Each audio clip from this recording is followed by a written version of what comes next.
Goedenavond, dames en heren, boeren en boerinnen. Ik ga deze avond in mijn allereerste optreden voor het publiek 3 geweldige gooicheltrucjes doen. Ja, zie je, dat is zo gekomen. Hè? Toen als ik vorige keer na mijn ontslag wat ziek en was de hele tijd zou moeten beginnen werken. Toen zei als mijn mij dan een tijd, André zei ze, doe dit mee bij vrije tijd. Hè? Je gaat veel minder zenuwachtig zijn. Ja, zie je, ik kan niet blijven stilzitten. Hè? Ze zei, André zei ze, zoek dan een hobby, of doe eens een keer een wandelingetje, of neem een boek en ga er wat zitten lezen. Ja. Allee, André zei ze, je kunt toch alle dagen bij de Charel wat je gaan doen, hè? En dat is wel goed dat je zo eens een keer iets over het werk vertelt, André, zei ze. Maar toch alle dagen niet, hè? Ja, enfin, dan zijn ik eens een keer een wandelingetje gaan maken naar de bibliotheek. Amai, mensen, boeken dat kosten. Enfin, maar na een tijd zoeken heb ik dan in de afdeling Doe het zelf een boekje gevonden. Ik leer zelf goochelen. Ja. De André, de Charel, die vond dat ook een geweldig idee. Hij zei, André zei hem, oefent jij vooral goed op die grote verdwijnt terug. Ja. En ja, nee, ons was mama content, hè. Want dan ben ik een wandelingetje gaan maken. En ik ben naar de bibliotheek geweest en ik heb een boek meegebracht. Maar pas op, die grote verdwijntruc, die ga ik deze avond niet doen, Sal. Ah nee, want als ik die verdwijntruc doe, ja, dan ben ik weg, hè. En dan ben ik niet meer hier verstaan, hè. Ja.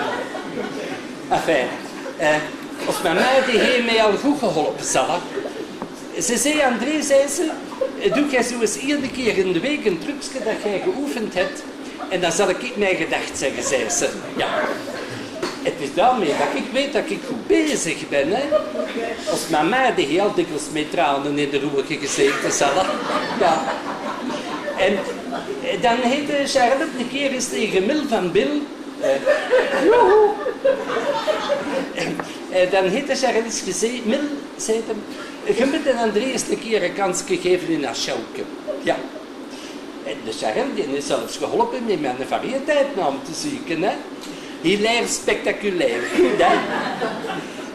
En zo kan het dus, dames en heren.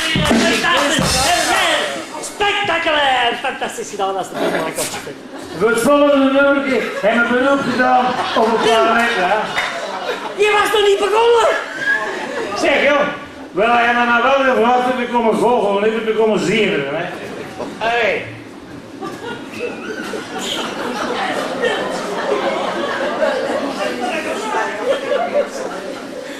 Agressieve mannetjes. Ik zal dan mijn eerste trucje doen. Hè. Met mijn eerste trucje, dames en heren, dat is een truc met een gazet. En je ziet, niks in de handen en niks in de mouwen. Ja. Ik doe deze truc met 2 kraternen. Ja. Tegen dat je zo'n heel gazet kapot gescheurd hebt. Hè. Daar zijn we een tijd mee bezig, Sal. Enfin.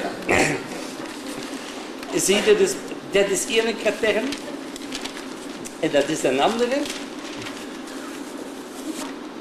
En dan gaat hij een truc zo.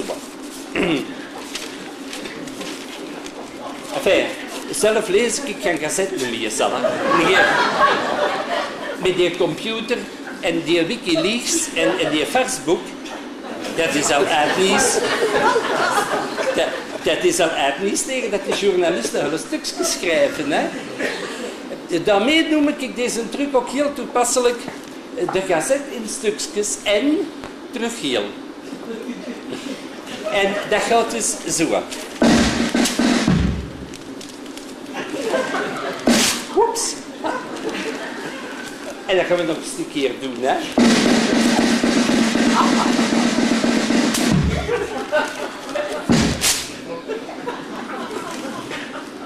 En omdat voor Jellen is nog een stukje.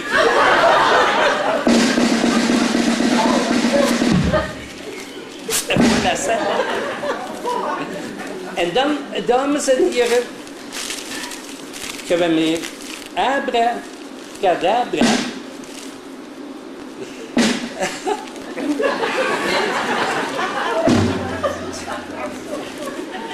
Oeps.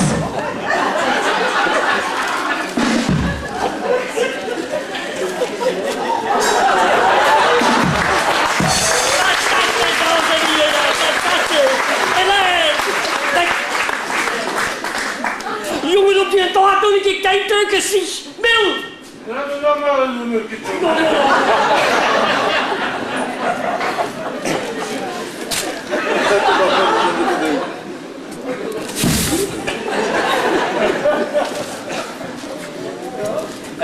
Mijn tweede truc, dames en heren, dat is ook een truc met een cassette.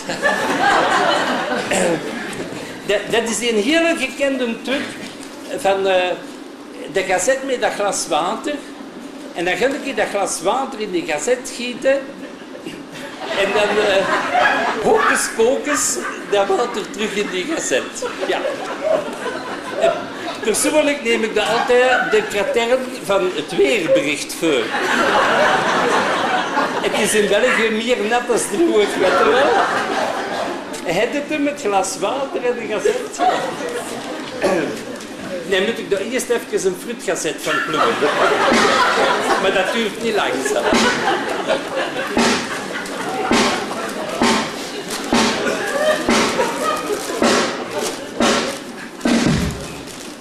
Mag de drummer een applaus?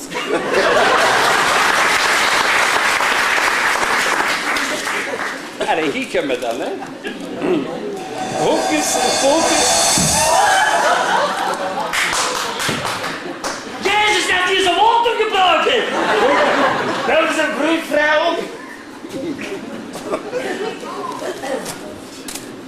Dat komt ervan als je mij een intro onderbreekt.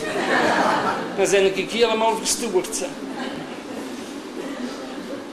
Zal ik mijn derde trucje nog doen? Ja. Voor de zaal, hè? Maar voor die Emil met zijn dikke billen en die het pamflet niet zelf. Dat is dus die een hele gekende truc, dames en heren. Van ik knip dat koordje in tweeën en ik maak dat terug heel. Dat is dus het schaartje. En dat is het koordje en niks in de handen, niks in de mouwen. Hè. En dat gaat zo. Dus ik leg één eindje hier en een ander eindje daar. En dan zo ongeveer in het midden neem ik die lus van dat koordje. En dan met het schaartje. En dan heb je dus één eindje. En dan heb je twee eindjes. En dan het draai.